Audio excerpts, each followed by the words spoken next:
ತುಂಬಿದ tipper lorry ಆಯ ತಪ್ಪಿ ಚಾಲಕನ ಸಮೇತ 40 ಅಡಿ ಬೃಹತ್ ಕಲ್ಲುಕೋರೆಗೆ ಬಿದ್ದಿರುವ ಘಟನೆ ನಾಗಮಂಗಲ ತಾಲೂಕಿನಲ್ಲಿ ನಡೆದಿದೆ. ನಾಗಮಂಗಲ ತಾಲೂಕಿನ ಜಟ್ಕಾ ಗೇಟ್ ಬಳಿಯ ಒಡೆಯರಪುರ ಗ್ರಾಮದ ಕಲ್ಲು ಕ್ವಾರೆಯಲ್ಲಿ ಈ ಘಟನೆ ಜರುಗಿದೆ. ಟಿಪ್ಪರ್ ಚಾಲಕ ಲಕ್ಷ್ಮಣ 38 ವರ್ಷ ವಯಸ್ಸಾಗಿದ್ದು ಇಬ್ಬರು ಮಕ್ಕಳಿದ್ದಾರೆ ಎಂದು ತಿಳಿದು ಬಂದಿದೆ. ಅಕ್ರಮವಾಗಿ ನಡೆಯುತ್ತಿದ್ದ ಶ್ರೀ ಬಸವೇಶ್ವರ ಸ್ಟೋನ್ ಕ್ರಷರ್ ರವಿನಾಥ ಎಂಬ ಸಹೋದರರ ಮಾಲೀಕತ್ವದಲ್ಲಿ ಅನುಮತಿ ಇಲ್ಲದೆ ನಡೆಯುತ್ತಿರೋ ಕ್ರಷರ್ನಿಂದ ಟಿಪ್ಪರ್ ಸಮೇತ 40 ಅಡಿ ಆಳವಾಗಿರೋ ಜಾಗಕ್ಕೆ ಬಿದ್ದಿರುವ ಚಾಲಕ ಲಕ್ಷ್ಮಣ್ ಹಾಗೂ ಟಿಪ್ಪರ್ ಮೇಲೆತ್ತಲು ಸ್ಥಳದಲ್ಲಿ ಅಗ್ನಿಶಾಮಕ ಸಿಬ್ಬಂದಿಗಳಿಂದ ಶೋಧ ಕಾರ್ಯಾಚರಣೆ ನಡೆಯುತ್ತಿದೆ.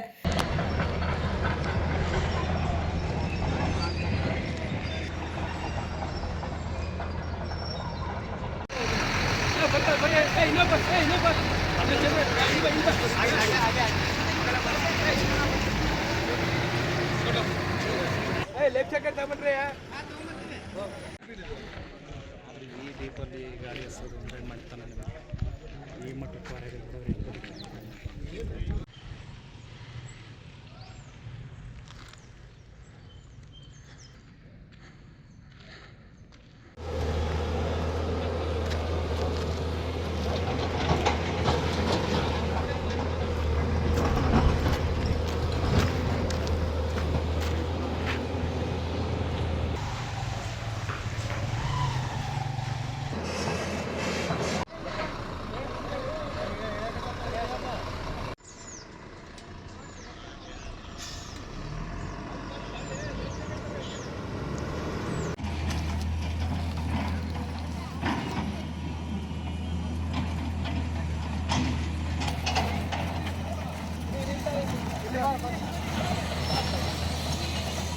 ನಾವೇನು ಹಿಡಿಯಲ್ಲ ಸರ್.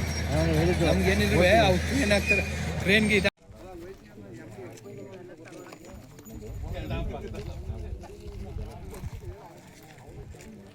ವಿಷಯ ತಿಳಿದು ಸ್ಥಳಕ್ಕಾಗಮಿಸಿದ ಬೆಳ್ಳೂರು ಪೊಲೀಸರಿಂದ ಸ್ಥಳ ಪರಿಶೀಲನೆ ನಡೆಸಿ ಪ್ರಕರಣ ದಾಖಲಿಸಿಕೊಂಡಿದ್ದಾರೆ.